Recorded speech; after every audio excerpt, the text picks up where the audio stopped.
it's Sam from Sugar Spun Run, and today we're making mini muffins. Okay, this is a super simple, straightforward recipe. We're going to be making muffins specifically designed to be baked in a mini muffin tin. They're super cute, adorable. It's impossible to eat just one. So go ahead, get your oven preheating to 375 degrees Fahrenheit, and let's get started. So as we usually do, we're going to combine our dry ingredients in one bowl. We'll do our wet ingredients separately, and then we'll combine everything. So I'm starting with 1 3/4 cups of all-purpose flour. This is 220 grams. And I just talked about wet and dry ingredients. We're going to be adding our sugar in with our flour, even though technically sugar is considered a wet ingredient. This is 3/4 cup of granulated sugar, or 150 grams, because you should really be using a scale. We'll also be adding 2 teaspoons of baking powder, which is going to give those muffins a nice puff. 1/4 teaspoon of baking soda, and a 1/2 teaspoon of table salt. Go ahead and whisk everything together and get it nicely combined. Get that sugar well distributed. And I do prefer the sugar go here rather than with the other wet ingredients. It just works a lot better for combining everything. Okay, once that's nicely combined, we can move this out of the way and grab the bowl for the rest of our wet ingredients. All right, now the first ingredient we're going to use is a whole cup of sour cream. This is 240 grams of sour cream. It's a lot of sour cream. It adds a really nice depth of flavor. I tested a lot of versions of this recipe, and I happened to prefer using sour cream over using like buttermilk or regular milk. Nice depth of flavor, gives the muffins a really nice texture. Now I also have a 1/2 cup of melted butter, so I'm going to add this in with the sour cream.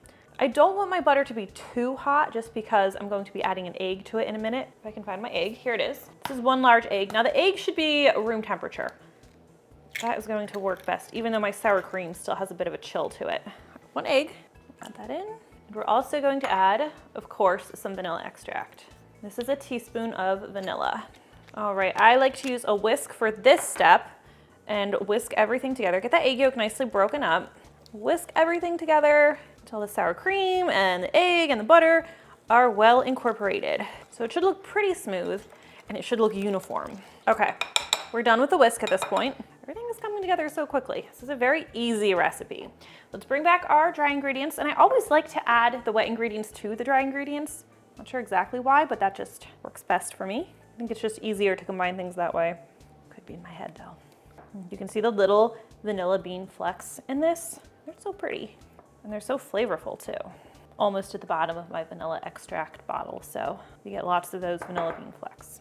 So now you're going to use a spatula, not a whisk, certainly not an electric mixer, and we're going to gently combine the ingredients. So we're going to pause once we're 50% combined, about 50%. It's not an exact science. Measuring is, mixing not so much. So once the ingredients are about halfway combined, we're going to add our chocolate chips. Mini muffins call for mini chocolate chips. We're going to be using 1 cup or 170 grams.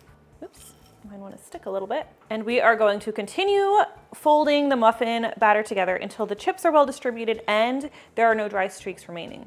Now this muffin batter is a pretty thick one. That's intentional. It helps give us the texture we're looking for, the taste we're looking for. So don't be alarmed when you're like, oh, it's really stiff. Did I do something wrong? No, you did everything right. And I add the chocolate chips halfway through instead of at the very end, because if you add them all the way at the end, it is, you run the risk of overmixing your batter because, you know, you've already mixed it enough. Now you keep going. You don't want to overmix muffin batter. So when we add it when they're 50% combined, when the wet and dry are 50% combined, it allows you to distribute the chocolate chips when you still have mixing to do without overmixing.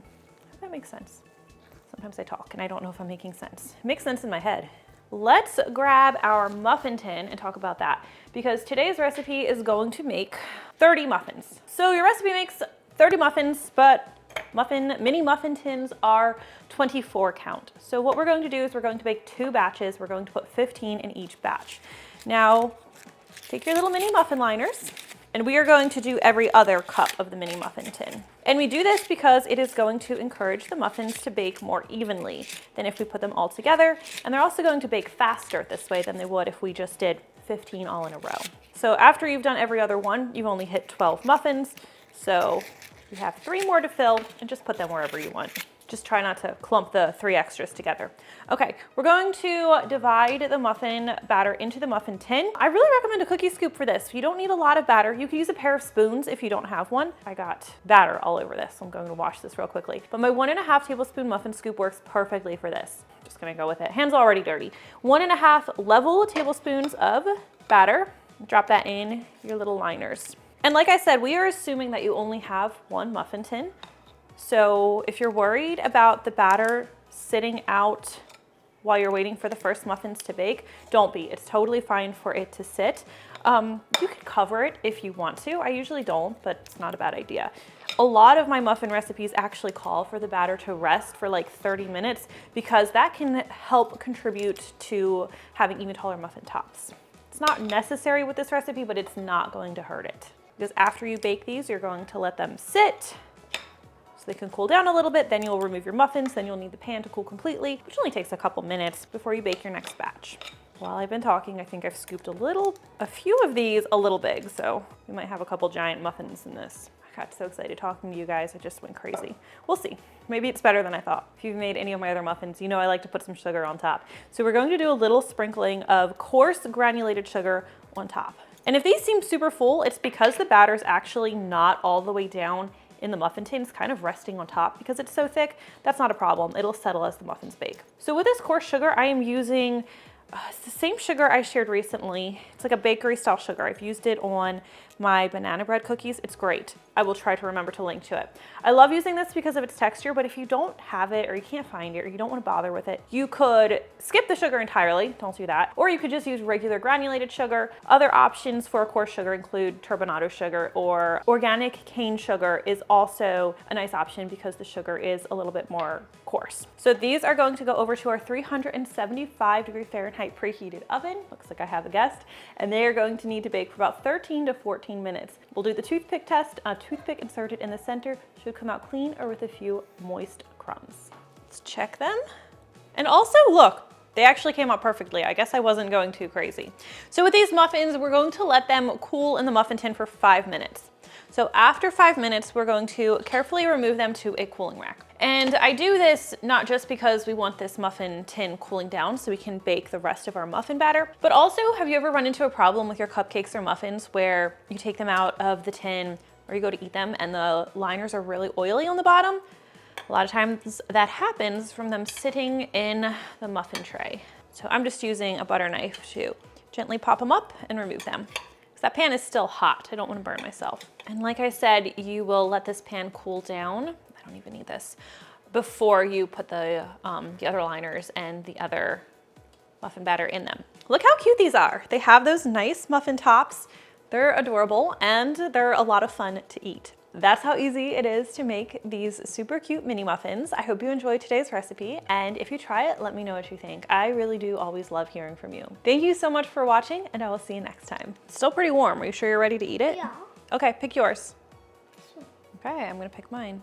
Gotta take that liner off. Sometimes the muffin wants to stick when it's a little bit warm. That's why you should let it cool completely. The muffin will stick to the liner if it's still warm. But good muffin is worth it. Yeah? Thank you. It is a good muffin, huh? Sorry, I feel like I'm saying a lot today. Try not to do that. Hello. What's going on? Hi. Are you gonna help me taste these? How many do you want to eat? 2. 2? That's it? Okay, that's reasonable. 2 it is.